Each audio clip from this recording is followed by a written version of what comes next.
सुरू करू आपण. अवधूत चिंतन श्री गुरुदेव दत्त. श्री स्वामी समर्थ महाराज की जय. तर आजची सुरुवात ब्रह्मानंद वल्लीवरच आपल्याला सगळं आढावा घ्यायचा आहे पूर्ण. त्यामुळे आजची सुरुवात मी ब्रह्मानंदाच्या श्लोकापासूनच करतो आणि सद्गुरूचं स्मरण करतो.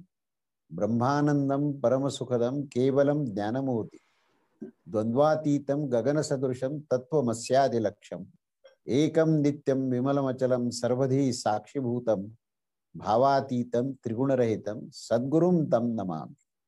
तेव्हा हा जो श्लोक आहे हा खऱ्या अर्थाने ब्रह्मानंदाचंच वर्णन करणार आहे. आणि ब्रह्मानंद प्राप्त असलेले सद्गुरू स्वामी समर्थ जे आहेत हे स्वतः ब्रह्मस्वरूप आहेत. कॉलवर इंटरनेट आलं का? आवाज बघू राजी, आलं का आवाज? थोडा आला. हा बंद करा. सुलभा म्यूट करा. माईक म्यूट कर. माईक म्यूट कर तुझा. आवाज म्यूट कर सुलभा. मी केलं काका त्यांचं म्यूट. हा चालेल. हा ठीक आहे. तर आता जो सुरुवातीचा मी श्लोक घेतला याच्यामध्ये ब्रह्मानंद ह्या शब्दापासूनच सुरुवात आहे आणि पूर्ण सद्गुरूचं वर्णन सांगताना त्या ब्रह्मतत्वाचंच वर्णन आहे. कारण ते सद्गुरू हे ब्रह्मस्वरूपच असतात आणि त्यांच्यामध्ये होणारा जो आविष्कार आहे तो ब्रह्मानंदाचाच आविष्कार आहे. आणि त्यामुळे प्रत्येक शब्द जो आहे तो ब्रह्मतत्वाचंच वर्णन करणार आहे आणि गुरुतत्वाचंच वर्णन करणार आहे. म्हणून हा श्लोक आजच्या निमित्ताने फार महत्वाचा आहे, चिंतनशील आहे. आणि तो गुरुगीतेमधला आहे. प्रत्यक्ष शिवशंकरांनी पार्वतीला गुरुचं वर्णन करताना ब्रह्मानंदाचंही वर्णन केलं.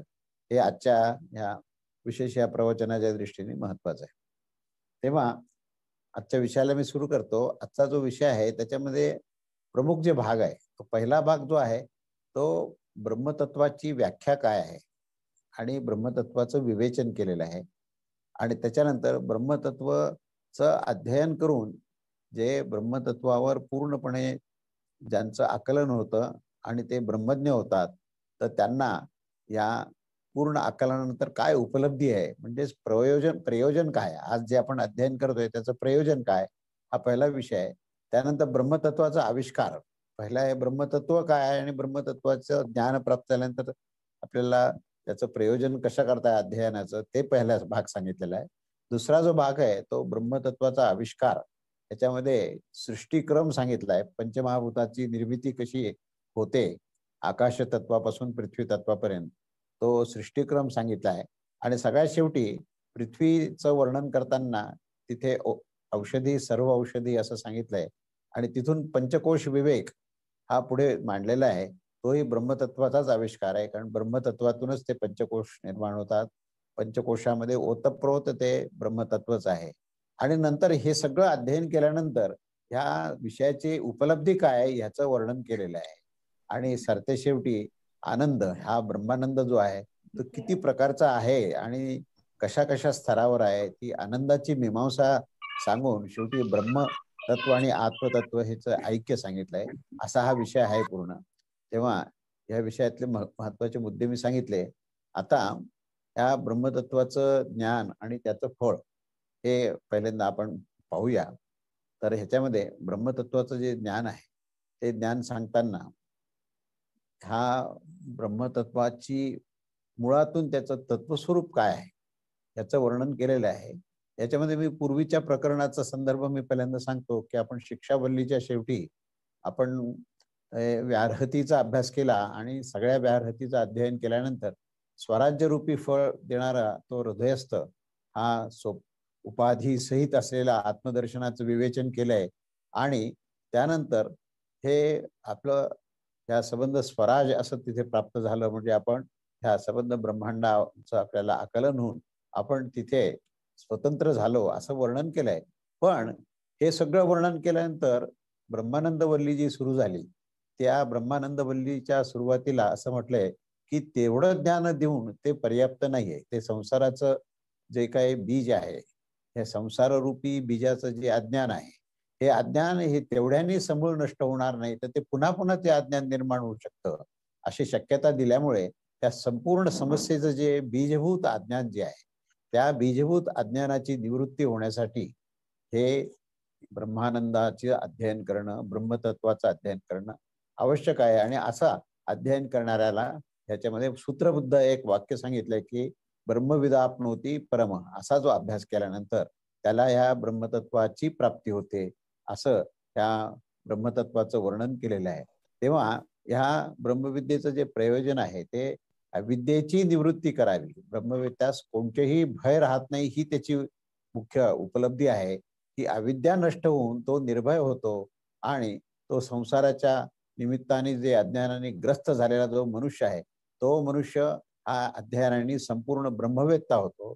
तेव्हा तो पुरुष हा अभय स्थितीत प्राप्त करून तो पाप आणि पुण्यापासून तो त्याचा स्पर्शही राहत नाही, पाप पुण्याचा त्याला, त्याच्यापासून तो मुक्त होतो. आणि ह्या सर्वात्मक ब्रह्मविषयाचं विज्ञान प्राप्त झाल्यानंतर संसाराच्या आसक्तीचा संपूर्ण नाश होतो, अविद्येची निवृत्ती होते. हे ब्रह्मविद्येचे श्रवण, ग्रहण आणि धारण ह्या सर्व अभ्यासामध्ये त्या गोष्टी येतात. तेव्हा हे ब्रह्मतत्व हे कसं आहे तर ह्याचं वर्णन केलेलं आहे की ब्रह्मतत्व हे कसं आहे तर ते त्याचं लक्षण सांगितलं की सत्यम ज्ञानम अनंतम ब्रह्म. हे सत्य स्वरूप आहे, हे ज्ञान स्वरूप आहे, हे आनंद स्वरूप आहे, असं ह्या मंत्रामध्ये सांगितलंय. हे ब्रह्मतत्वाचं मूळ जे लक्षण आहे, म्हणजे हे जे तत्व आहे हे तत्व कसं आहे तर ते सत्य स्वरूप आहे, ते सत्ता स्वरूप आहे, ते ज्ञान म्हणजे चैतन्य स्वरूप आहे. आणि अनंत म्हणताना सच्चितानंद हा शब्दाचंच वेगळ्या अर्थाने इथे वर्णन केलंय की सच्चितानंदामध्ये सत हेच सत्य आहे, चैतन्य हेच ज्ञान आहे आणि आनंद हा अनंत पटीने वाढलेला असल्यामुळे तो अनंत आहे. अनंत या शब्दाचा अर्थ पुढे आपण विस्ताराने बघू की ह्या ठिकाणी ब्रह्मतत्व हे खरं काय आहे. म्हणजे आपल्याला अगदी व्यावहारिक भाषेमध्ये ब्रह्मतत्वाचं आपल्याला जर अध्ययन करायचं झालं तर आपल्याला एका वेगळ्या शब्दामध्ये त्याचं वर्णन करता येईल की ब्रह्मतत्व म्हणजे निरपेक्ष अस्तित्व आहे. म्हणजे जे अस्तित्व कुठल्याही प्राकृतिक गोष्टीवर अवलंबून नाही, म्हणून त्याला निरपेक्ष असं म्हटलंय. की जसं आपण एखाद्या व्यक्तीचं अस्तित्व, एखाद्या देशाचं अस्तित्व, एखाद्या समाजाचं अस्तित्व असं म्हणताना आपण आधारभूत कुठल्या तरी सापेक्षता घेतो. आपण व्यक्तीची सापेक्षता ही घेताना आपण त्याच्या देहाला, त्याच्या त्रिदेहाचा संदर्भ घेऊन त्याचं अस्तित्व म्हणतो. तेव्हा देशाचं अस्तित्व त्या भौगोलिक प्रदेशाचा किंवा त्या समाजाच्या हा आपण संदर्भ घेतो. तेव्हा सगळे संदर्भ जिथे संपतात आणि जे निरपेक्ष अस्तित्व आहे म्हणजे माझं, तुझं, ह्याचं, त्याचं हे जे अस्तित्व आपण म्हणतो ते सर्वनाम सगळे काढून टाकायचे आणि निव्वळ अस्तित्व ज्याला म्हणता येईल म्हणजे निरपेक्ष अस्तित्व जे आहे तेच ब्रह्मतत्व आहे. आणि ते सर्वांमध्ये आहे म्हणून ते अखंड आहे आणि ते सर्वव्याप्त आहे. म्हणून ब्रह्मतत्वाचा हा जो शब्द आहे, ब्रह्म हा जो शब्द आहे हा बृहत ह्या शब्दापासून निर्माण झाला. बृहत म्हणजे जे सर्वत्र आणि सर्वव्याप्त जे आहे, ज्यांनी सर्वाला व्याप्त केलेलं आहे ते बृहत तत्व जे आहे तेच ब्रह्मतत्व आहे. अशी ती शब्दव्युत्पत्ती अशी या ठिकाणी ब्रह्मतत्वाची सांगता येते. तेव्हा हा जो ब्रह्मतत्व जे आहे हे ब्रह्मतत्व हे सर्वत्र सर्वव्याप्त, अखंड आणि अविनाशी आहे. आणि ह्या ब्रह्मतत्वाचाच पुढे वर्णन करताना असं सांगितलं आहे की हे ब्रह्मतत्व हे अखंड, अविनाशी, सर्वत्र सर्वव्याप्त आणि ते संपूर्णपणे जेव्हा त्याची प्राप्ती होते तेव्हा सूत्रबद्ध वाक्यामध्ये सांगितले की ब्रह्मविदाप्नोती परम. ह्या संपूर्ण ब्रह्मानंद वल्लीचा हा जो अर्थविषय जो आहे तो ब्रह्म तत्वाची प्राप्ती झाल्यानंतर आत्मस्थितीमध्ये तो मनुष्य जातो आणि त्याला परमात्म्याची प्राप्ती होते. असं हे ब्रह्मतत्व लक्षण सांगताना आपण आता हे पाहिलं की ब्रह्म हे कसं आहे तर ते लक्ष त्याच्यावर जर आपण निश्चित केलं की ब्रह्मतत्वाची प्राप्ती आहे तर हे ह्याच्यामध्ये जे सर्वसाधारण कुठल्याही गोष्टीचं लक्ष आपण ठेवलं तेव्हा त्या ठिकाणी ज्ञेय, ज्ञाता आणि ज्ञान असे 3 गोष्टी येतात.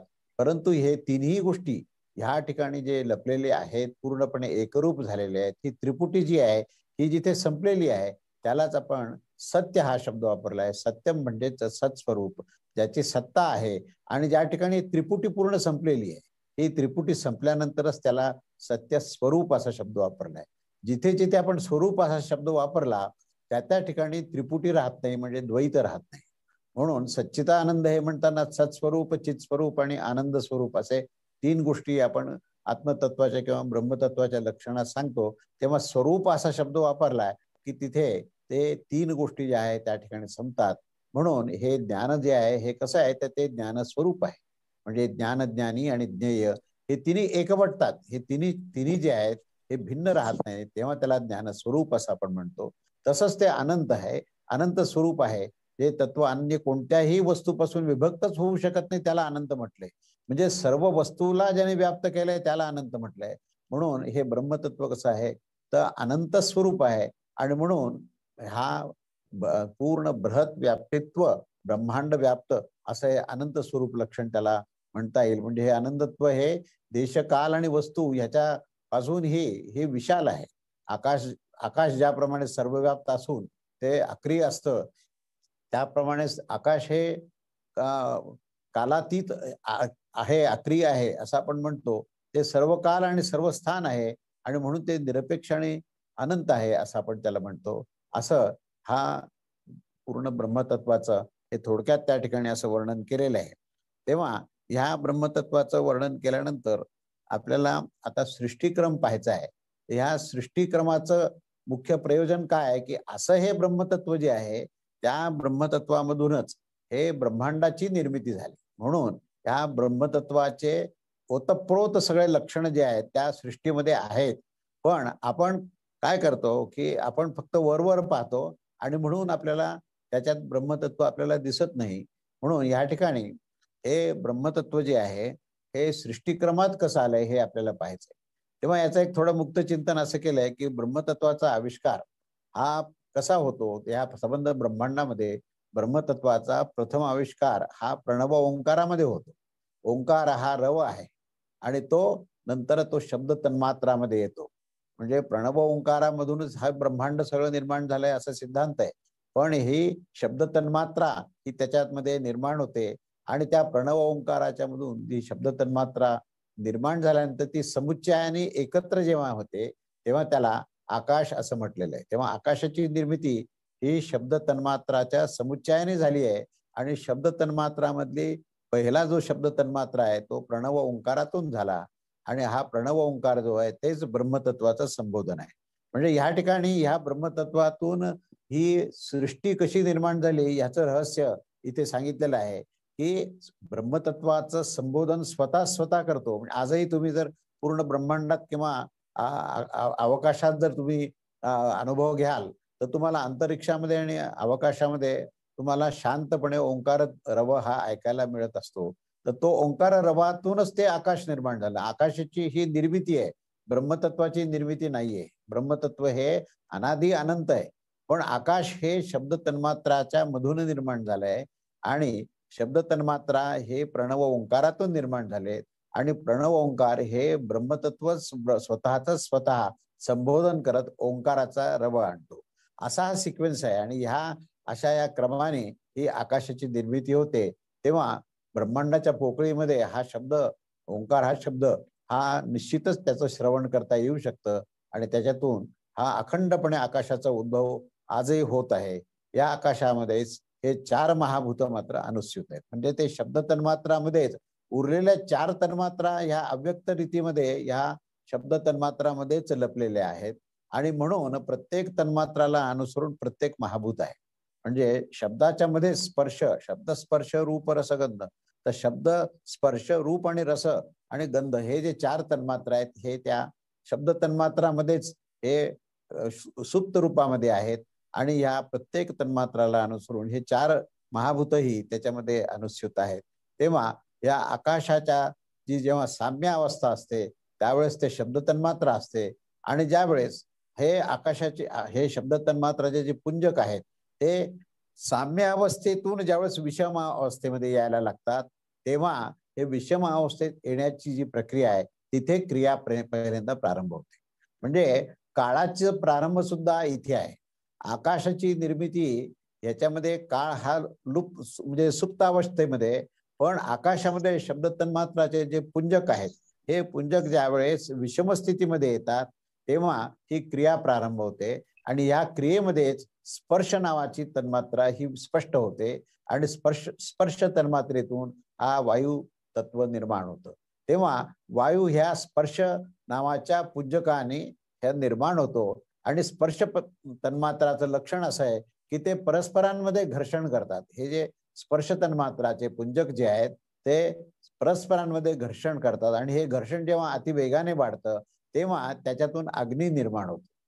हा जो अग्नी आहे हा अग्नी हा रूप तन्मात्राला व्यक्त करतो. म्हणजे पहिल्यांदा रूप जे दिसतं हे संबंध ब्रह्मतत्वाचं रूप जे आहे प्रत्यक्ष जगामध्ये जे दिसतं ते अग्नीच्या माध्यमातून दिसतं. म्हणून अग्नीला अनन्यसाधारण महत्व आहे. अग्नीच्या माध्यमातून आपण हवन करतो आणि ब्रह्मतत्वाला ब्रह्मांडाच्या मध्ये असलेला ओतप्रोत असलेलं जे ब्रह्मतत्व आहे त्याच्यापर्यंत आपली जी काही भावना आहे, आपली जी काही प्रार्थना आहे आणि आपण जे केलेलं हवन आहे ते त्या ब्रह्मतत्वापर्यंत जातं.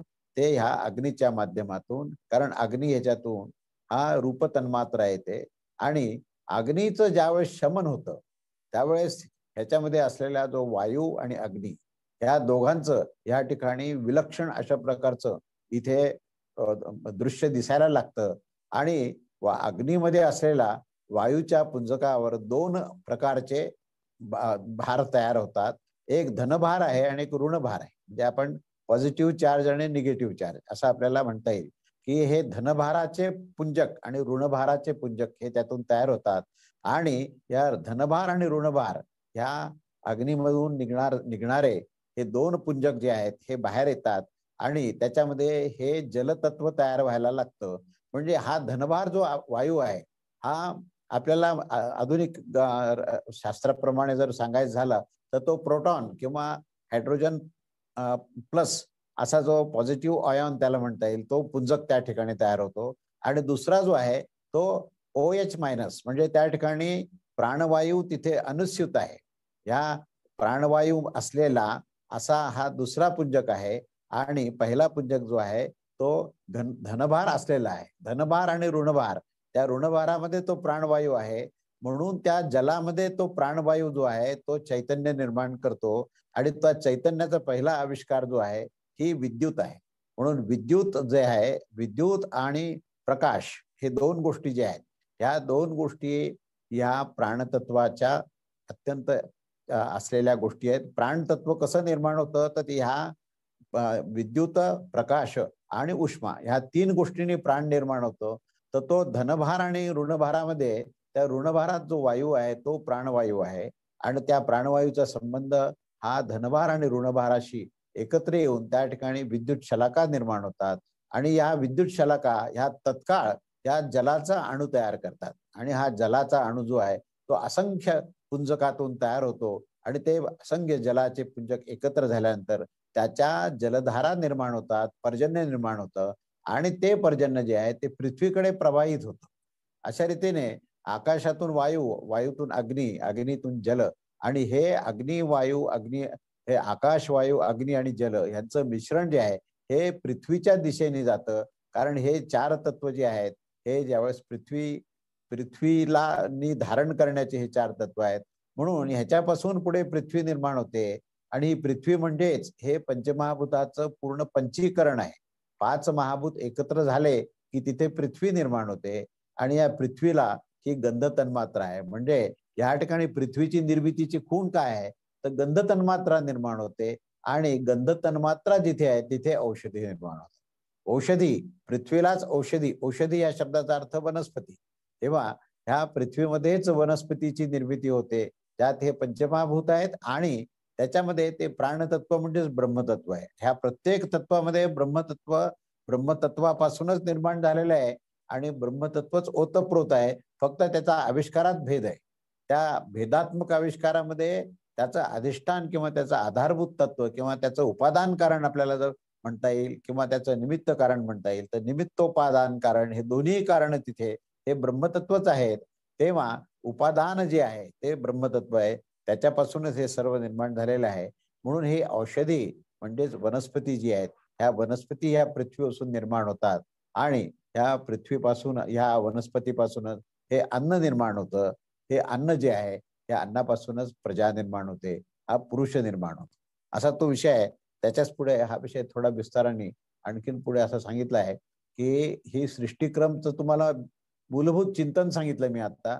या मूलभूत चिंतनामध्ये पहिल्यांदा आकाश कसं निर्माण झालं आणि आकाश निर्माण झाल्यानंतर एक एक महाभूत कसे निर्माण झाले असा हा सृष्टिक्रम सांगितला. त्याच्याच बद्दल पुन्हा एकदा थोडक्यात त्यांनी असं सांगितलंय की शब्द तन्मात्रा हे शब्द तन्मात्राने युक्त असलेले जे पदार्थ आहेत त्या पदार्थानेच जे अवकाश पहिल्यांदा प्रदान झालं आणि त्या अवकाशामध्येच आकाश निर्माण झालं. त्या अवकाशालाच धारण करणारा ते आकाश आहे आणि या आकाशामध्ये शब्द तन्मात्रा ओतप्रोत आहेत. ह्याच्या पुढे स्पर्श तन्मात्रेमध्ये वायूचा उद्भव झाला आणि मग हा वायू जो आहे तो आकाशामध्ये व्हायला लागला. त्या वायू तत्वामध्ये शब्द आणि स्पर्श अशी तन्मात्रा ही बरोबरीने कार्य करायला लागली आणि त्याच्यानंतर ही त्याचा पुढचा उद्भव जो तो रूप तन्मात्रेमध्ये झाला. तोच अग्नी आहे आणि त्या रूप वायूतून अग्नी निर्माण झाला. अग्नितत्वातच पुढे शब्द स्पर्श रूप हे तिन्ही तन्मात्रा अग्नितत्वामध्ये होत्या. त्याच्यामध्ये पुढे रसतन्मात्रा झाल्या. ह्याचं मी तुम्हाला आधी सांगितलं त्याप्रमाणे जलतत्व कसं निर्माण झालं ऋणभार धनभारामध्ये आणि त्या जलतत्वामध्ये शब्द स्पर्श रूप व रस असे हे सगळे तन्मात्रा तिथे एकत्र येऊन त्याचा संबंध हा पृथ्वीशी येऊन गंध तन्मात्रा निर्माण झाली आणि या पंचतन्मात्रानेच हे युक्त असलेले हे पृथ्वीपासून औषधी म्हणजे वनस्पतीची निर्माण झाली आणि औषधी ह्या वनस्पतीपासूनच ह्या अन्नापासूनच ही पुरुषाची निर्मिती होत असते. तेव्हा त्या पुरुषालाच अन्नमय अन्न रसमय असं म्हटलेलं आहे. त्यामध्ये अन्न व रस हे दोन्ही तिथे तत्व आहेत. तेव्हा अन्न पण आहे आणि रसात्मक जे तत्व आहे तेही आहे. तेव्हा पुरुषाकाराने ते व्यक्त घेतलेलं आहे. हा पुरुषाकार जो आहे हा संपूर्णपणे ह्या पुरुषाच्या तत्वाच्या सर्व अंगापासून जो सर्व तेजापासून जो शुक्राणू तयार होतो त्यालाच पुरुषाचं बीज असं म्हटलंय व या पित्याच्या आकाराप्रमाणे तो शुक्राणू तयार होतो आणि तो पित्याच्या आकाराप्रमाणेच जो होतो त्यालाच पुढे पुरुष असं म्हटलेलं आहे आणि त्याच्यातूनच पुढे प्रजा निर्माण होते. तेव्हा सर्व प्रकारचे जे प्राणी आहेत सर्व जातीचे जे प्राणी आहेत त्यांच्याही पित्याच्या देहाकृतीप्रमाणेच ते उत्पन्न होतात. तेव्हा इथे पुरुषाची प्रधानता ही मनुष्य देहधारी म्हणून मानली गेली आहे. कारण तो कर्म व ज्ञानास जाणत असून जेव्हा तो अनासक्त व निष्काम भावास प्राप्त होतो तेव्हा तो या ब्रह्मस्वरूपामध्ये किंवा आत्मस्वरूपाच्या आविर्भावात जातो. त्याच्यामध्ये विवेक संपन्न होतो आणि म्हणून या ब्रह्मानंद वल्लीमध्ये ब्रह्मविद्येद्वारा ब्रह्मतत्वास प्राप्त करण्याची क्षमता या मनुष्यामध्ये निर्माण होते. आता ह्या मनुष्याला आपण काय कल्पना दिली पुढे आता हे पंचकोश विवेक हा विषय सुरू होतो. तर पंचकोश विवेक हा सुद्धा ह्या सृष्टीक्रमाचाच भाग आहे. तेव्हा या पंचकोश विवेकामध्ये जो मुख्य भाग आहे तो त्या ह्या ठिकाणी अन्नमय कोश, प्राणमय कोश, मनोमय कोश, विज्ञानमय कोश आणि आनंदमय कोश असे हे 5 कोश आहेत. तेव्हा या अन्नमय कोशाचं हे पक्षाच्या रूपामध्ये पहिल्यांदा वर्णन केलेलं आहे. तर हे पक्षी म्हणजे का सांगितलंय की तो ऊर्ध्वगतीला उडत जातो आणि म्हणून त्याला पक्षाचं रूपक दिलेलं आहे. तर ह्या पक्षाच्या रूपकामध्ये पक्षाला असे 5 अंगाची कल्पना केलेली आहे. एक डोकं आहे आणि डोक्याच्या बरोबरीने मध्यभाग आहे, डावा पंख आहे, उजवा पंख आहे आणि शेपूट आहे. असा डोकं, 2 पंख, मधला भाग आणि ह्या मधल्या भागाबरोबरच ह्या ठिकाणी शेपूट अशा ह्या 5 भागांनी हा पक्षी आहे. तेव्हा या पक्षाच्या वर्णनामध्ये आपल्याला हा पुरुष जो आहे हा पुरुष कसा आहे तर तो त्याचं जे डोकं आहे तेच पक्षाचं डोकं आहे असं माना. त्याचा जो उजवा हात आहे तोच पक्षाचा उजवा पंख माना. त्याचा जो डावा हात आहे तो डावा पंख माना आणि त्याचे जे 2 पाय आहेत ते ह्या पक्षाची शेपूट आहे.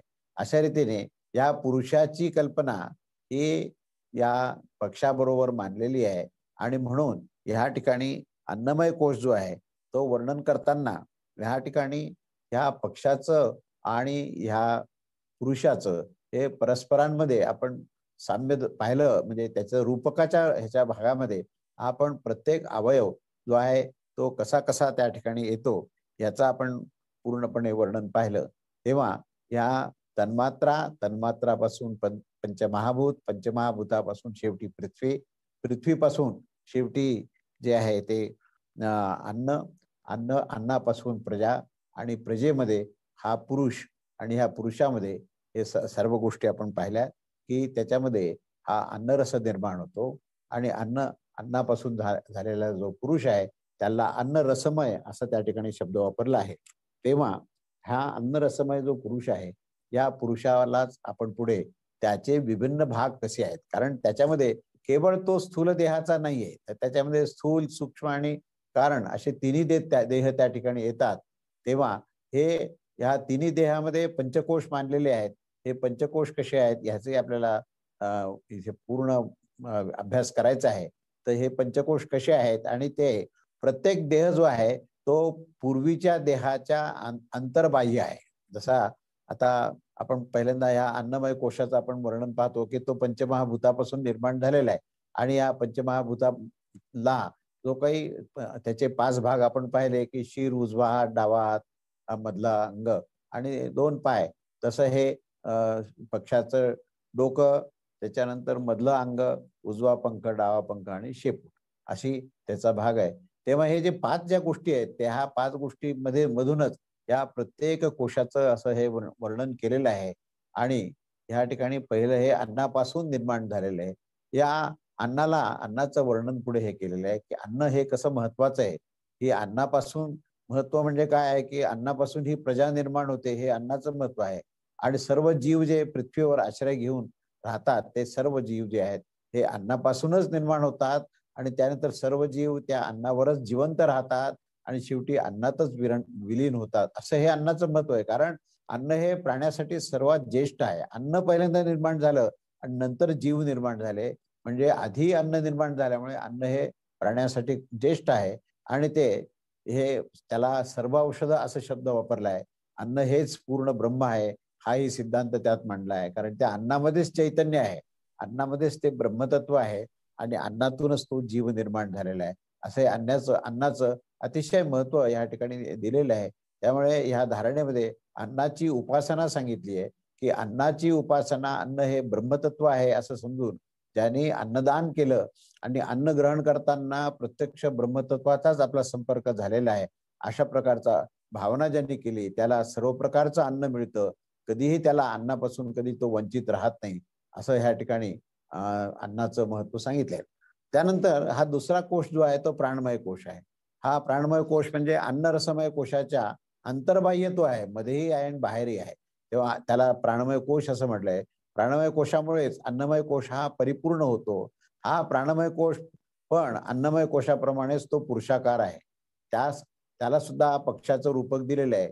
त्याच्यामध्ये इथे सुद्धा शिर, मधला डावा पंख, उजवा पंख आणि मधला भाग आणि त्याची शेपूट. तर या ठिकाणी त्याचा शिर जे आहे हे प्राणतत्व आहे, त्याचा डावा पंख जो आहे तो व्यान आहे, उजवा पंख जो आहे तो अपान आहे आणि आकाश जे आहे ते मध्यभाग आहे आणि पृथ्वी जी आहे त्याचं शेपूट आहे असं त्याचं वर्णन केलं आहे.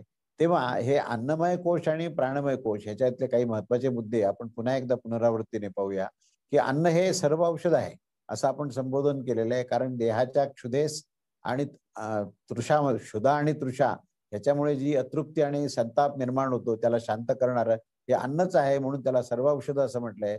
अन्नच हे ब्रह्म आहे आणि त्याची त्या पद्धतीनेच उपासना करावी असं सांगितलेलं आहे. आणि अन्नच हे प्राण्यात ज्येष्ठ आहे, ते सर्व औषध आहे.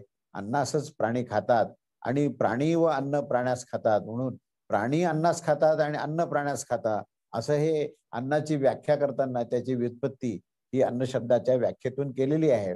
पुढे ब्रह्मतत्वाचे चैतन्य मध्ये हे 5 कोश आपण पुढे पाहणार आहोत. त्या प्रत्येक कोशाची उपासना सुद्धा आपल्याला प्रत्येक कोशामध्ये हे ब्रह्मतत्व आहे हे आपल्याला समजलं पाहिजे. पुढे प्राणाच्या बद्दल त्याचा मुद्दा सांगताना सांगितलं की प्राण हा वायूपासून म्हणजे वायू स्वरूपात तो प्राण आहे आणि 5 प्रकारचे ते प्राण आहेत. त्यात प्राणाचीच प्रधानता असते आणि प्राणानेच तो अन्नमय कोश ओतप्रोत झाल्यामुळे त्या अन्नमय कोशाला चैतन्य निर्माण झालं. अन्नामुळेच प्राणाची शक्ती वाढली, म्हणून अन्नमय प्राण असं आपण म्हणतो. तर त्या अन्नाचा आणि प्राणाचा घनिष्ठ संबंध आहे. म्हणून हा जो प्राण आहे तो अन्नाला परिपूर्ण करतो. प्राणाचीच पृथ्वी ही प्रतिष्ठा मांडलेली आहे. पृथ्वीला प्रतिष्ठा असं म्हटलेलं आहे की पृथ्वी म्हणजेच अधिष्ठात्री देवी आहे, म्हणून या प्राणास ती धारण करणारी आहे. म्हणून पृथ्वीला अपानास आश्रय दिला असं आपण म्हणतो. या प्राणमय कोशाचं महत्व असं आहे की देवगण हे सर्व प्राणांचाच आश्रयास राहून प्राणाने प्रेरित असणाऱ्या क्रिया हे देवगण सुद्धा करतात आणि मनुष्यही करत असतो. मनुष्य, प्राणी व पशु इत्यादी देखील ह्या प्राणयुक्त क्रियेनेच कार्यरत होत असतात. प्राण हाच प्राण्याचे आयुष्य आहे असं म्हटलंय, म्हणून त्या प्राणाला सर्वायुष्य असा शब्द वापरलाय. जो प्राणाची ब्रह्मरूपात उपासना करतो त्यास पूर्ण आयुष्य मिळतं असंही त्या ठिकाणी सांगितलेलं आहे. पूर्वी उल्लेख केलेल्या या अन्नमय कोशामध्ये हा प्राण हा देहामध्ये स्थित असून तो प्राणानेच हे अन्नमय कोश परिपूर्ण होतं. असा हा प्राणमय कोश आणि मनोमय कोश आपण अन्नमय कोश पाहिला. आता पुढचा कोश आपण पाहूया, तो म्हणजे मनोमय कोश. तर हा मनोमय कोश सुद्धा ह्या प्राणमय कोशाच्या अंतर्बाह्य आहे. तो प्राणाच्या कोशामध्ये आहे म्हणजे अन्नाच्या कोशामध्ये येणारच, आणि प्राणाच्याही कोशाच्या आधारभूत तत्व आहे आणि तो बाहेर व्याप्त पण आहे. म्हणून अंतर्बाह्य प्राणमय कोशाच्या अंतर्बाह्य असणारा जो कोश आहे तो मनोमय कोश आहे. त्या मनोमय कोशानेच तो प्राणमय कोश हा पूर्ण होतो. प्राणतत्वालाही परिपूर्णता करण्याकरता हा मनोमय कोश आहे. म्हणून हा मनोमय कोश देखील अन्नमय व प्राणमय कोशाप्रमाणेच तो पुरुषाकृती म्हणजे त्या पक्षाच्या रूपकामध्ये वर्णन केलं आहे की ह्या मनोमय कोशाचं वैशिष्ट्य काय, त्या 5 अंगामध्ये वर्णन करताना सांगितले की ह्याचं शीर म्हणजे सगळ्यात महत्वाचं स्थान जे आहे ते यजुर्वेदाचं आहे. म्हणजे ह्या मनाच्या माध्यमातूनच ह्या 4 वेदाचं आणि 4 वेदाचं आचरण आणि अध्ययन हे करता येतं. म्हणून ह्या मनोमय कोशाच्या शिरामध्ये हा यजुर्वेद आहे, यजुर्वेद आहे. उजव्या पंखामध्ये ऋग्वेद आहे, डाव्या पंखामध्ये सामवेद आहे. मधलं जे अंग आहे ते आत्मस्वरूपामध्ये हे 4 वेदाचा जो आदेश आहे ते आचरण त्या ठिकाणी धारणा करण्याकरता, म्हणून वेदाचे आदेश जे आहेत ते मधल्या अंगात आहेत आणि शेपूट जे आहे ते अथर्व अंगिरस म्हणजे अथर्व वेदाची प्रतिष्ठापना तिथे केलेली आहे. तेव्हा 4 वेदाचं जे महत्व आहे ते या मनोमय कोशामध्ये प्रस्थापित होतं. मनाने मनन होतं म्हणून त्या वेदाचं चिंतन होतं, म्हणून त्या वेदाची प्रतिष्ठापना ह्या मनोमय कोशामध्ये केलेली आहे. आणि या 4 वेदाचं अध्ययन आणि त्याचं आचरण ह्या मनाशिवाय होणं शक्य नाही. म्हणून या मनोमय कोशामध्ये हे वेदाचं अत्यंत महत्व दिलंय. असं या प्राणमय व मनोमय कोशा संदर्भातले काही महत्वाचे मुद्दे आपण पाहूया की सर्व देवगण हे प्राणतत्वाशी एकरूप होऊन क्रिया करतात. अर्थात इंद्रिय आणि प्राणरूप होऊन ते कार्यरत होत असतात. त्याचप्रमाणे मनुष्य, पशु देखील प्राणाच्या आश्रयाने क्रिया करीत कार्यरत होत असतात. यावरील विधानावरून असा निष्कर्ष काढता येतो की प्राणी केवळ अन्नमय कोशातच न राहता त्याच्या अंतर्गत प्राणमय कोश सुद्धा हे अधिष्ठान रूप आणि चैतन्य निर्माण करणारं, जीवनात चैतन्य निर्माण करणारा हे प्राणमय कोश आहे. हा प्राणी, मनुष्य यावरील विधानाप्रमाणे अन्नमय प्राणमय कोशाबरोबरच हा मनोमय, विज्ञानमय व आनंदमय हे पुढचे 3 कोशावर सुद्धा हे प्राण्याचा संबंध येतो. म्हणून मन, बुद्धी, चित्त, अहंकार इत्यादीचा विनियोग हे पुढे मनोमय कोश, विज्ञानमय कोश, आनंदमय कोशाशी संबंधित आहे. संपूर्ण प्राणी जे आहेत ते या अविद्याकृत कोशांनी युक्त असं, ह्याला अविद्या म्हटलंय कारण अविद्या शब्द का वापरला की जोपर्यंत तुम्हाला याच्यात ब्रह्मतत्व ओतप्रोत आहे हे समजत नाही आणि केवळ तुम्ही दिसणारा किंवा अनुभवाला येणारा हा देह जो आहे तो ह्या केवळ या कोशामध्येच आहे असं तुम्ही समजता, तेव्हा त्याला अविद्याकृत कोश असं म्हटलंय. तेव्हा अशा प्रकारे हा स्वभावगतच आकाश आणि इत्यादी जे काही तत्व आहेत जे कारणरूपात आहेत त्या समवेतच हे नित्य, निर्विकार, सर्वगत, सत्य, ज्ञान आणि अनंत रूप असं जे ब्रह्मतत्व आहे ते सर्व या पंचकोशामध्ये ओतप्रोत आहे असं हे समजणं या ठिकाणी महत्वाचं आहे. म्हणून ह्या जीवात्म्यापेक्षाही हा अत्यंत श्रेष्ठ व अंतर्बाह्य असं हा जो ब्रह्मतत्व किंवा परमात्म स्वरूप आहे त्याचा तुम्हाला अर्थ कळाला पाहिजे. हा परमार्थ स्वरूप सर्वांचा परमात्मा आहे असा सिद्धांत या पंचकोशाच्या संदर्भात हा आपल्याला समजणं आवश्यक आहे की पंचकोशामध्ये खऱ्या अर्थाने ब्रह्मतत्व परमेश्वरच त्या ठिकाणी ओतप्रोत आहे हे समजणं या ठिकाणी सर्वात महत्वाचं आहे. तेव्हा प्राणाचं महत्व हे प्राणच सर्वांचं आयुष्य आहे हे आपण पाहिलं, त्याला सर्व आयुष्य असं संबोधन केलेलं आहे. प्राणाच्या अंतर्गत जो मनोमय कोश आहे त्याला संकल्प विकल्पनात असल्यामुळे त्या ठिकाणी वेदाचे अध्ययन करायचा तो संकल्प आणि मनन करायचा विषय आहे. मनोमय कोशाचं पुढे असं आहे की मनोमय कोश हाच प्राणमय कोशाला हा अधिष्ठान देतो आणि त्याचं पूर्ण व्याप्त करतो. तो अंतर्बाह्य कवच रूपामध्ये तो मनोमय कोश आहे. आता त्यानंतर पुढचा कोश हा विज्ञानमय कोशाचा आपण वर्णन बघूया. या मनोमय कोशाचा अंतरात्मा किंवा अंतर्बाह्य कवच रूपात असणारा जे कोश आहे आणि जो पुरुषाकृती असणारा जो कोश आहे, त्या कोशास विज्ञानमय कोश असं म्हटलेलं आहे. या विज्ञानमय कोशास हे पुन्हा एकदा पक्षाचं रूपक दिलेलं आहे. आता हा विज्ञानमय कोश जो आहे याचा संबंध बुद्धीशी जास्त आहे निगडीत, कारण त्या ठिकाणी विवेक आहे, त्या ठिकाणी श्रद्धा आहे, त्या ठिकाणी आत्मस्थिती काय आहे याचं चिंतन करण्याची क्षमता आहे. म्हणून हा जो विज्ञानमय कोश जो आहे तो पक्षी रूपामध्ये त्याचं अध्ययन केलं तर तुम्हाला असं लक्षात येईल की त्याचं शिर जी आहे हे श्रद्धा आहे, कारण श्रद्धा ही बुद्धीमध्ये प्रस्थापित करायची आहे. म्हणून विज्ञानमय कोशाचं शिर जे आहे ते श्रद्धा आहे. उजवा पंख जो आहे तो ऋत ही वृत्ती आहे. डावा पंख जो आहे तो सत्याची धारणा आहे, सदाचाराची धारणा करण्याचा निर्णय आहे. मधला अंग जो आहे तो आत्मा म्हणजे तो जीवात्मा आहे. आणि शेपूट महत्त्व म्हणजे समष्टीचा जो काही अहंकार आहे, समष्टीमध्ये अस्तित्वात येण्याकरता जे तत्व परमेश्वराला प्रस्थापित करण्याकरता जे तत्व आहे ते महत्त्व आहे, ती प्रतिष्ठा आहे. म्हणून शिर इथे श्रद्धा आहे, उजवा पंख ऋत आहे, डावा पंख सत्य आहे, मधला अंग हा जीवात्मा आहे आणि शेपूट म्हणजे प्रतिष्ठा जी आहे ती महत्त्व आहे. असं हे विज्ञानमय कोशाचं हे आहे. तेव्हा या मनोमय व विज्ञानमय कोश हे परस्पराशी निगडीत आहेत. मनोमय कोशालाच विज्ञानमय कोशाने अंतर्बाह्य हे त्या ठिकाणी कवच दिलेलं आहे. म्हणून या दोन्ही बद्दलचे काही महत्वाचे मुद्दे आपण पुन्हा एकदा त्याचा आढावा घेऊ की प्राणमय कोशामध्ये अंतर्बाह्य राहणारा हा कोश जो आहे तो मनोमय कोश आहे आणि या विज्ञानमय मनोमय कोशाला अंतर्बाह्य असणारा तो विज्ञानमय कोश आहे. मनोमय कोश कसा आहे तर तो वेदरूप आहे. तसंच वेदाच्या अध्ययनासंबंधी जी निश्चयात्मक बुद्धी असते त्याचंच विज्ञान असं म्हटलेलं आहे, कारण ती सर्वव्याप्त ब्रह्मांडा म्हणजे बुद्धी या शब्दाची सुद्धा व्युत्पत्ती कशी आहे की बुध आणि धी, बुध म्हणजे बुडबुडा आणि धी म्हणजे भेदन करणे. त्या बुडबुड्याला भेदन करणे की ज्याने तुम्हाला सीमित केलेलं आहे त्या बुडबुड्याने, त्या बुडबुड्याला भेदन करून संबंध ब्रह्मांडामध्ये जाण्याची जी क्षमता आहे त्याला बुद्धी असा शब्द वापरलाय. तर ती बुद्धी जी आहे ही ब्रह्मांडाला भेदन करून जाते आणि ती वेदाध्ययन करण्याकरता ती क्षमता त्याच्यामध्ये असते. तर ती वेदाध्ययन करण्याकरता त्याला गुण काय लागतात ते आपण पाहिलं की ऋत, सत्य आणि श्रद्धा हे त्याच्यामधले महत्वाचे विषय आहेत. त्याच्यातूनच तो विज्ञान म्हणजे सर्वव्याप्त तत्वाला तो अध्ययन करण्याकरता सक्षम असतो. अशी ही निश्चयात्मक बुद्धी जी आहे ती निश्चयात्मक बुद्धीने संपन्न असलेला पुरुष हा आपल्या कर्तव्यास पार पडताना निश्चिंतपणे अंतःकरणात त्याच्याकडे श्रद्धा ही असलीच पाहिजे. तर श्रद्धा ही शिरा समान आहे, त्याला शिरसाबंद्य म्हणता येईल असं शिराच्या स्थानावरती म्हटली आहे. ऋत आणि सत्य हे विज्ञानमय कोशातील स्थैर्य आणि निश्चयात्मक स्थिती आणण्यासाठी हे दोन गोष्टी अत्यंत आवश्यक आहेत की त्या ठिकाणी निश्चय निर्माण होईल आणि स्थैर्य निर्माण होईल. ह्याच्याकरता हा ऋत आणि सत्य असा आहे तो उजव्या आणि डाव्या पंखामध्ये आहे. आत्मा आणि जीवात्मा म्हणजे तो जीवात्मा जो आहे तो या विज्ञानमय कोशाचा ही निश्चयात्मक बुद्धीसाठी अतिशय महत्वाचा आहे. तेव्हाच जीवतत्व काय, आत्मतत्व काय आहे, परमात्म तत्व काय हे समजण्याकरता या बुद्धितत्वाचा प्राथमिक उपयोग आहे. आणि नंतर महत्त्व हे बुद्धीच्या उगमस्थानाचे व आश्रयाचे स्थान आहे. बुद्धीची निर्मितीच मुळातून महत्त्वातून झालेली आहे. तेव्हा महत्त्व हेच आधारभूत तत्व आहे त्याचं. आणि म्हणून या विज्ञानमय कोशाची प्रतिष्ठा जी आहे ते महत्त्व आपण मानलेले.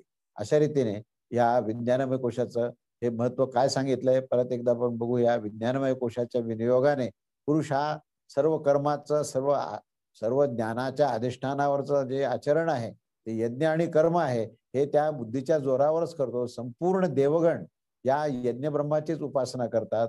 जर साधक हे विज्ञानालाच ब्रह्म आहे असं जर मानत असतील तर अशा प्रकारचं ज्ञान जर प्राप्त होत असेल तर त्याने तो कधीही ब्रह्मतत्वापासून विचलित होणार नाही अशा प्रकारचं त्याला ज्ञान झालं तर. आणि तो सर्व पापांचा त्याग करून सर्व कामनाच्या भोगाचा तो सर्व कामना आणि भोग हे सहजतेने प्राप्त करत असताना त्यात तो निष्काम आणि अनासक्त असतो. असा या विज्ञानमय कोशाचं महत्व आहे. आणि म्हणून हा विज्ञानमय कोश सुद्धा हा मनोमय कोशाला अंतर्बाह्य असून त्या मनोमय कोशाला तो कवच देतो. असा हा विज्ञानमय कोशाचा भाग आहे. पुढे आनंदमय कोश याचं वर्णन केलेलं आहे. हा अंतिम आहे. आनंदमय कोश म्हणजे खऱ्या अर्थाने परब्रह्म परमेश्वराचाच हा विषय आहे. आणि तो परब्रह्म परमेश्वर हा ह्या आनंदमय कोशामध्येच तो सगळ्या कोशांना हा आश्रय देत असतो. म्हणून या विज्ञानमय कोशाचा सुद्धा अंतर्बाह्य असणारा जो कोश आहे तो आनंदमय कोश आहे. तर तो विज्ञानमय कोश व आनंदमय कोश विज्ञानमय कोशालाच तो आनंदमय कोश हा परिपूर्ण करत असतो. आणि तसंच आनंदमय कोश हा विज्ञानमय कोशासारखाच तो समान पुरुषाकार आहे, पण खऱ्या अर्थाने तो पुरुष एवढा मोठा आहे की त्याच्या सीमा तुम्हाला कळणार नाहीत. तो निस्सीम आहे. तो म्हणायला फक्त आपली एक अझम्पशन आहे, कल्पना आहे अशी. पण तो परब्रह्म परमेश्वर मात्र सर्वत्र सर्वव्याप्त असल्यामुळे त्याला फक्त आपल्या कल्पनेनेच आपण पुरुषाकार असं मानावं लागेल. वस्तुतः तो सर्व ब्रह्मांड व्याप्त दशांगुल शेष असं म्हटलेलं आहे पुरुष सूक्तामध्ये. तेव्हा हा आनंदमय कोश जो आहे त्याला पक्षी रूपास फक्त कल्पनेमध्ये आपण मांडू आणि त्या कल्पनेने मांडल्यावर त्याचे 5 जे काही भाग आहेत, शिराला तो प्रिय तत्व आहे, उजव्या पंखामध्ये तो मोद आहे, डाव्या पंखामध्ये तो प्रमोद आहे, मध्यभागात तो आनंद आहे आणि सगळ्यात त्याची प्रतिष्ठापना जी आहे हेच ब्रह्मतत्व आहे. म्हणजे ज्याची आपण चर्चा करतो तेच अधिष्ठान आहे. त्या परमेश्वराचं अधिष्ठान म्हणजे परमेश्वरच ब्रह्मतत्व आहे. परब्रह्म परमात्मा आणि ब्रह्मतत्व एकच आहे. ब्रह्मतत्वाचा आविष्कार हा परमात्मा आहे आणि परमात्म्याचं अधिष्ठान हे ब्रह्मतत्व आहे. पण हे अधिष्ठान आणि आविष्कारामध्ये इथे भेद नाही. बाकीच्या ठिकाणी आपण पाहतो की अधिष्ठान हे ब्रह्मतत्व आणि संबंध ब्रह्मांड जे आहे हे अनंत नामरूपात्मक आहे. परंतु आनंदमय कोशामध्ये जो आविष्कार आहे तोही आनंद आहे आणि जे अधिष्ठान आहे तोही आनंद आहे. तेव्हा हे अधिष्ठान असलेलं ब्रह्मतत्व आहे. म्हणून या विज्ञानमय आणि आनंदमय कोशासंबंधी आपण काही महत्वाचे मुद्दे पाहूया. की विज्ञान हा तर ज्ञानाधिष्ठित आचरण करणारा, यज्ञकर्म करणारा आणि श्रद्धेने यज्ञाचे अनुष्ठान करणारा असा तो कर्माचा विस्तार आहे. आणि जेव्हा समग्र ब्रह्मांड हेच क्रिया व ज्ञानाचा आविष्कार ह्या ब्रह्मतत्वापासून झालेला आहे, म्हणूनच त्याला विज्ञानमय आत्मा किंवा त्या ठिकाणी जीवात्मा हा ब्रह्मतत्वच हे जीवात्मा आहे असं त्या ठिकाणी तो आपण सिद्धांत मांडू शकतो. हा विज्ञानमय आत्मा म्हणजेच ब्रह्मतत्व आहे. पुढे त्या देवगणाबद्दल संदर्भ आपण पाहिला की इंद्रादी देवगण जे आहेत त्या ह्या विज्ञान ब्रह्मात हे ज्येष्ठ असल्याने सुद्धा विज्ञानपूर्वक आहेत. ते सर्वच देवगण जे आहेत ते प्रथम आपल्याही आधी उत्पन्न झालेले असल्यामुळे विज्ञान रूपात ब्रह्माची उपासना ते देवगण करत असतात. त्या कारणानेच ते सर्व हे महत ब्रह्माच्या उपासनेने त्यांना संपूर्ण ज्ञान व ऐश्वर्य प्राप्त झालेलं आहे. म्हणून देवांना प्राप्त झालेला ज्ञान किंवा देवांना प्राप्त झालेला ऐश्वर्य आणि भोग हे त्या विज्ञानमय कोशाचा अवलंबन करून त्यांनी ब्रह्मतत्वाची उपासना केली, त्यामुळे त्यांना हे सर्व प्राप्त झालं. त्या मनोमय कोशामध्ये असणारा जो आत्मा आहे तो आत्मा म्हणजेच हे ब्रह्मतत्वच आहे. म्हणून या आनंदमय कोशाबद्दल आपण काय पाहिलं की आनंदमय कोश हा अन्नमय कोशापासून ते विज्ञानमय कोशापर्यंत जे जे काही कार्य चालू आहे त्यांना हा पूर्ण अधिष्ठान देतो आणि त्यांना कवच देतो, त्यांना आश्रय देतो. तेव्हा हा आनंदमय जो काही कोश आहे तो खऱ्या अर्थाने कार्यात्मक त्याला म्हणायला पाहिजे, कारण त्याच्या अधिष्ठानाशिवाय कार्य होत नाही. म्हणून हा अंतिम कोश जो आनंदमय कोश आहे त्याला त्याची प्राप्ती करून देणारा हा आनंदमय कोश आहे. तो अंतिम ब्रह्मानंद प्राप्त करून देणारा आहे. कर्मरूपाने तो आनंदमय कोश तर आहेच आहे. तो त्यानंतर ह्या कोशाचं श्रवण ते अन्नमय कोशापासून प्रारंभ होत असून तो हा कोश हा ब्रह्मतत्वाचाच आविष्कार आहे तिथपर्यंत आपल्याला त्याचं अध्ययन करायचं आहे. म्हणून आनंदमय कोश हा आत्मरूपात प्रत्यक्ष ब्रह्मतत्वाचाच अनुभव देणारा आहे अशी त्याची क्षमता आहे. म्हणून या आनंदमय कोशाच्या उपासनेचं फळ हे आनंदच आहे. हा आनंदमय कोश जो आहे तो अंतरंगाच्या शेवटच्या आणि अंतिम सूक्ष्मात अतिसूक्ष्म म्हणजे त्याला शून्यापेक्षाही सूक्ष्म असं म्हटलंय, कारण त्याच्या इतकं सूक्ष्म काहीच नाही आणि त्याच्या इतकं विशाल सुद्धा बाह्यरंगामध्ये काहीच नाही. तो विशालात अतिविशाल आहे आणि सूक्ष्मात अतिसूक्ष्म असा हा आनंदमय कोश आहे. तेव्हा आनंदमय कोश जो आहे तो ब्रह्मतत्व आहे आणि परब्रह्मतत्व आहे. म्हणून सद्गुरूचं वर्णन करताना आपण ते ब्रह्मस्वरूप आणि परब्रह्मस्वरूप म्हणतो, तर तो आनंदमय आहे आणि सद्गुरु जे आहेत हे आनंद स्वरूप आहेत, केवलम ज्ञानमूर्ती असं म्हटलंय आणि ते ब्रह्मानंदही त्यांना म्हटलेलं आहे. असं हे आनंदाचं हे परब्रह्म स्वरूप आहे. अशा या आनंदाच्या आश्रयाने प्राणी सर्व जिवंत राहतात. प्रत्येक प्राण्यामध्ये असलेला जो काही तृप्ती आहे, जी अंशात्मक आनंद जो आहे तो या आनंदमय कोशाचाच भाग आहे. तेव्हा आनंदमय कोशाशी एकरूप झालेल्याला हा जो जीवभाव किंवा अज्ञान हे संपूर्ण नष्ट होऊन तो संपूर्णपणे ब्रह्मस्वरूप होऊ शकतो. ह्या ब्रह्मतत्वच जे आहे ते आनंदमय कोशाची हे प्रतिष्ठा मांडलेली आहे. शेपटीच्या ठिकाणी ही प्रतिष्ठा मांडलेली आहे. तेव्हा त्याची उपलब्धी होणं हेच अद्वैत ब्रह्मतत्वाचं अधिष्ठान प्राप्त करण्यासारखं आहे. आणि म्हणून या सर्व जे संदर्भ आहेत हे सर्व संबंध पाची कोश जे आहेत ही या ब्रह्मतत्वाचाच आविष्कार आहे आणि शेवटी ब्रह्मतत्वाचाच आनंदमय कोशामध्ये हे वर्णन केलेलं आहे. तेव्हा त्या ब्रह्मतत्वाची प्राप्ती आणि ते ब्रह्मतत्व हे संपूर्ण प्रपंचात हे अंतर्बाह्य कसं आहे हे आपण पाहिलं की त्याची ही उपलब्धी, त्याचं अध्ययन जो मनुष्य करतो आणि तो ब्रह्मवेत्ता किंवा त्याला ब्रह्मज्ञ असं म्हटलंय, असा जो ब्रह्मज्ञ आहे तो ब्रह्मतत्वाच्या अस्तित्वावर त्याची दृढ निष्ठा असते. अशी निष्ठा त्याची असल्यामुळेच त्याला त्या तत्वाची प्राप्ती होत असते. अन्य लोकांना त्याची प्राप्ती होणार नाही. ज्यांना संशय आहे, ज्यांचा याच्यावर विश्वास नाहीये, त्यांना ब्रह्मतत्वाची उपलब्धी होणारच नाही. ब्रह्मतत्व हे कसं आहे तर स्वयं सर्वास आणि सगळ्यांना सारख्या प्रमाणात उपलब्ध आहे. फक्त घेण्याची क्षमता भिन्न असल्यामुळे काहींना ब्रह्मतत्व प्राप्त होतं आणि ज्यांची निष्ठा नाहीये किंवा जे नास्तिक आहेत त्यांना ते मिळू शकत नाही. तेव्हा या नामरूपात्मक जगामध्ये जे अनंत आविष्कार आहेत, जी सापेक्षता आहे, जी सापेक्ष अस्तित्वाची प्रतीती होती ती तर सर्वांनाच होते. कारण ज्याला ज्याला आपण अस्तित्व म्हणतो ते सर्वच सापेक्ष आहे. आपण जिथे जिथे अस्तित्वाची जाणीव आणि जाणीवेचं अस्तित्व हे दोन शब्द आहेत, तर आपल्या सर्वांना जाणीवेचं अस्तित्व आहे की मी आहे ही जाणीव आहे. इतरांची सुद्धा अस्तित्वाची जाणीव की तो आहे ही जाणीव आहे. म्हणून जाणीव हा शब्द आला की तिथे अहंकार आला, अहम ममत्व आलं. आणि ज्या ठिकाणी शुद्ध अस्तित्व म्हटलं की तिथे ब्रह्मतत्व आलं. हे आपल्याला साध्या शब्दामध्ये ब्रह्मतत्व आणि परमात्म्याबद्दलचं आकलन करण्याकरता उपयुक्त आहे की सापेक्ष अस्तित्वाची प्रतीती प्रत्येकालाच होते, पण निरपेक्ष अस्तित्वाची प्रतीती केव्हा होईल?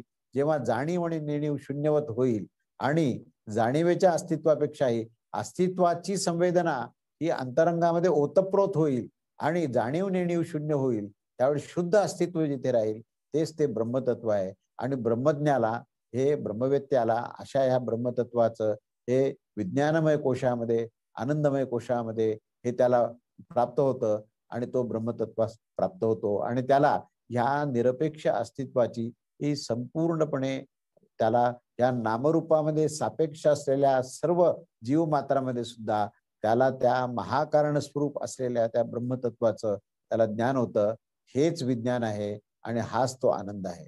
तेव्हा या एकमेव अद्वितीय ब्रह्मतत्वाचंच हे अनंत नामरूपामध्ये जे आविष्कार होत असतात त्यालाच हा ब्रह्मस्वभाव पण म्हटलेला आहे. भगवद्गीतेमध्ये ब्रह्मस्वभाव असा शब्द वापरला आहे जीवात्म्याबद्दल की तो ब्रह्मतत्वाचा स्वभाव आहे. तिथे जीवात्मा निर्माण होतो.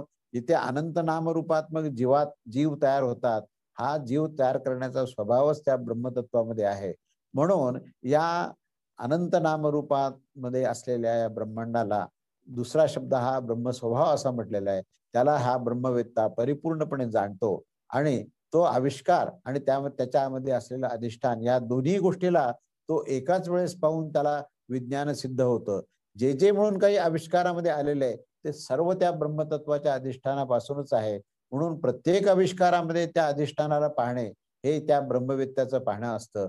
म्हणून हा ब्रह्मतत्व जे आहे हे स्वयं परिपूर्ण असून सुद्धा आणि पूर्ण तो प्राप्त झाल्यावर स्वभावताच तो जीव जगत निर्मितीस महाकारण रूप राहतो आणि सर्व जीवांच्या पूर्व कर्माचं जे भोग आहे ते भोग प्रदान करण्याकरता म्हणून या ब्रह्मतत्वाने ब्रह्मांडाची निर्मिती केली. प्रयोजन जर कोणी विचारेल की या ब्रह्मतत्वाने ब्रह्मांडाची निर्मिती का केली, तर हे अनंत लोक जे आहेत ते अनंत लोक अनंत प्रकारच्या जीवात्म्याला त्यांच्या पूर्वकर्माचे जे भोग आहेत, भोगाची आपण जर मीमांसा केली तर अनेक प्रकारचे भोग आहेत. काही पापकर्म आहेत, काही पुण्यकर्म आहेत, काही दिव्य कर्म आहेत. या सर्व विविध कर्माचं जर फळस्वरूपामध्ये त्याला भोग प्रदान करायचे असेल तर केवळ पृथ्वी ही पर्याप्त नाहीये, तर स्वर्ग सुद्धा हे अनेक प्रकारचे स्वर्गामध्ये सुद्धा काही विभाग आहेत आणि खाली नरकामध्ये सुद्धा अधःपतन झाल्यानंतर अनेक प्रकारचे पापकर्माचे भोग भोगण्याकरता ह्या सर्व लोकांची हे 14 भुवन निर्माण केले. हे निर्माण करण्याचं कारणच प्रयोजनच हे होतं की ह्या अनंत नामरूपात्मक जीवाच्या या पूर्वकर्माचे भोग त्याला प्राप्त व्हावेत म्हणून ही लोक निर्माण केले.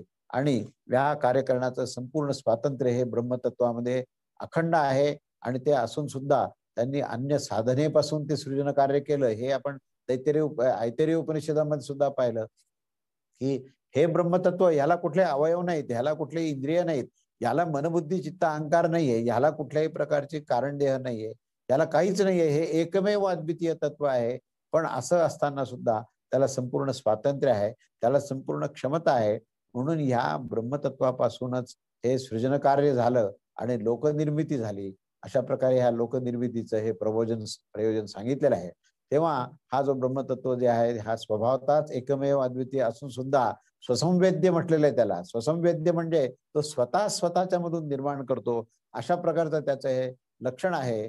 म्हणजे त्याला स्वसंवेद्य असा शब्द वापरलाय.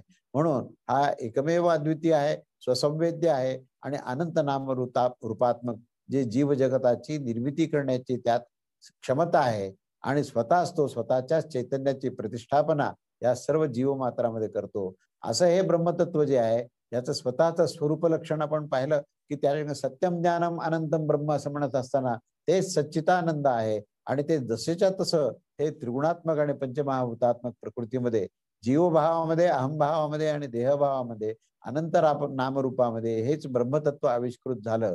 त्या ठिकाणी जे स्वरूपाचा विचार करत असताना ते साम्य भावात आहे आणि जेव्हा प्रकृतीचा विचार केला तेव्हा ते विषम भावात येतं. कारण महत्त्वाचा स्पर्श ज्यावेळेस सच्चिदानंदाला होतो त्यावेळेसच त्यातून त्रिगुण निर्माण होतात. त्या त्रिगुणातूनच पुढे पंचमहाभूत निर्माण होतात आणि त्या ठिकाणी त्यामध्ये आसक्त झाल्यामुळे जीवभाव निर्माण होतो. जीवभावातूनच अहमभाव आहे, अहमभावातूनच देहभाव आहे. अशा रीतीने त्याचा ह्या संबंध अनंत नामरूपात्मक ह्या आविष्काराला कारण आणि कार्य हे सुद्धा ह्या ब्रह्मतत्वाचं आहे. असे हे सृष्टी सृजनेतेचे कार्य हे ज्ञानाधिष्ठित आचरण आहे असं आपल्याला म्हणता येईल. तेव्हा या ब्रह्मतत्वाची ही जीव जगतरूप ब्रह्मांडामध्ये ही कशी त्याच्यामध्ये प्रवेश होतो आणि कशी प्रस्थापना होते याचा आपल्याला आशय पाहावा लागेल. या आशयाचा भाग जो आहे तो आपण पूर्णपणे आता सांगायला वेळेची थोडी कमतरता आहे. अजून एक 10 मिनिटं लागतील. तर त्याप्रमाणे आपण पाहूया, प्रयत्न करू आपण आणि आवश्यकता असेल तर पुढचा वेळ घेऊ आपण. तेव्हा हा जो ब्रह्मतत्वच हे जीव जगत रूपी ब्रह्मांडात कसं निर्माण होतं तर ते पहिल्यांदा असं एका बाजूला सांगितलं की ते ब्रह्मांडाची निर्मिती करून तो स्वतः त्याचा अनुप्रवेश त्याच्यामध्ये करतो आणि तो अधिष्ठान आणि आविष्कार या दोन्ही ठिकाणी तो अंतिम बीज रूपामध्ये सुद्धा सूक्ष्मात अतिसूक्ष्म महाकारण रूप अशा त्या ब्रह्मांड रूपात तो स्वतःच आविष्कृत तो निर्माण करून प्रवेश करतो. असंही म्हणणं कधी कधी हा प्रश्न येतो की तो जर सर्वत्र सर्वव्याप्त असेल तर नंतर प्रवेश कसा होईल. तर तो त्या अर्थाने तो नंतर प्रवेश करत नाही, तर तो अंतर्बाह्य तोच आहे. तो स्वतःमध्ये तयार करतो. तो स्वसंवेद्य, त्याला स्वयंभू असं म्हटलेलं आहे.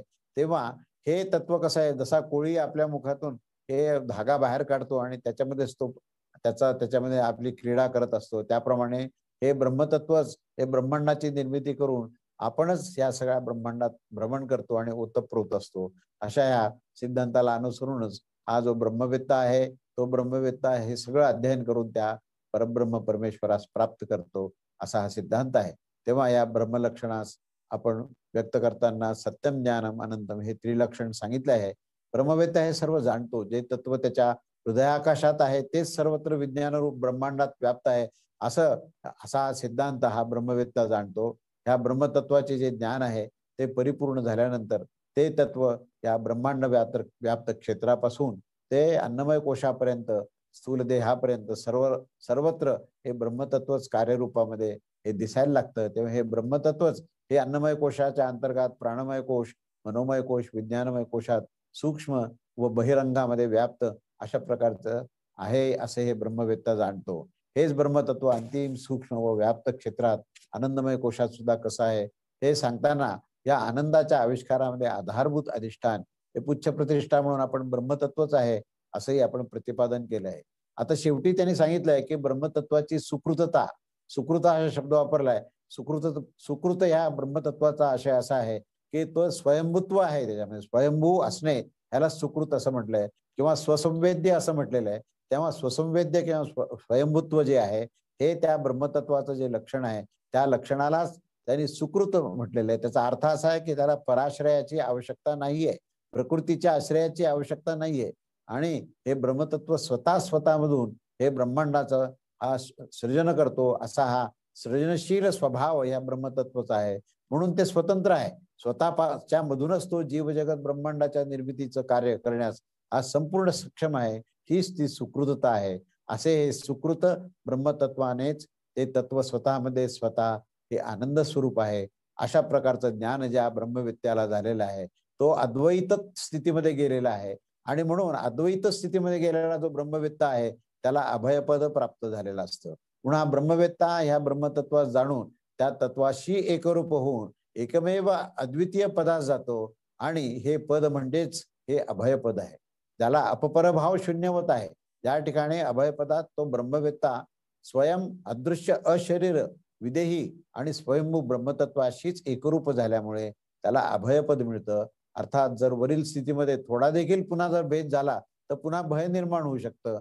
म्हणून अखंड अभेद्य स्थितीमध्ये असा तो ब्रह्मवेत्ता असतो. आणि म्हणून ह्या ब्रह्मानंदाची जी अतिशय निरतिशय अशा प्रकारची मीमांसा आपण पाहिली की ते जे ब्रह्मतत्व आहे ते ब्रह्मतत्व कसं आहे तर संबंध ब्रह्मांडाला चालवणार आहे. वायू, सूर्य, अग्नी, इंद्र, मृत्यू हे सर्व हे त्याच्या अधिष्ठानाखाली, त्याच्या नियंत्रणाखाली, त्याच्या नियमाच्या अनुसार हे कार्यरत असतं. म्हणून विविध स्तरावरील लोकांमध्ये तेथे असणारे जे श्रेष्ठ आनंदाचं वर्णन आपण पूर्वी पाहिलं त्या प्रत्येक लोकांमध्ये पूर्वीच्या लोकांपेक्षा शतपट आनंदाचं विवेचन आपण केलं. सर्वात शेवटी ब्रह्मदेवाच्या मधील श्रेष्ठ आनंदाचं वर्णन या सर्वापेक्षा ब्रह्मवेत्ता हा वर्णन करीत सर्वापेक्षा हा वेदज्ञ पुरुषाचा आनंद हा सर्वापेक्षा अंतिम आणि श्रेष्ठ असा आनंद आहे. या विविध लोकांमधील आनंदाचा अनुक्रम हा पुढे दिलेला आहे. तर आपण मला असं वाटतं की ते जे 11 आनंद आहेत ते आनंद आणि त्याच्यानंतर त्याचं जे काही आत्मतत्व आणि ब्रह्मतत्वाचं ऐक्य असा हा थोडासा विषय आहे. तो आपण आता पुढच्या रविवारी पाहून आणखीन जास्त मुक्तिचिंतन या विषयावर करूया. अवधूत चिंतन श्री गुरुदेव दत्त. श्री स्वामी समर्थ महाराज की जय.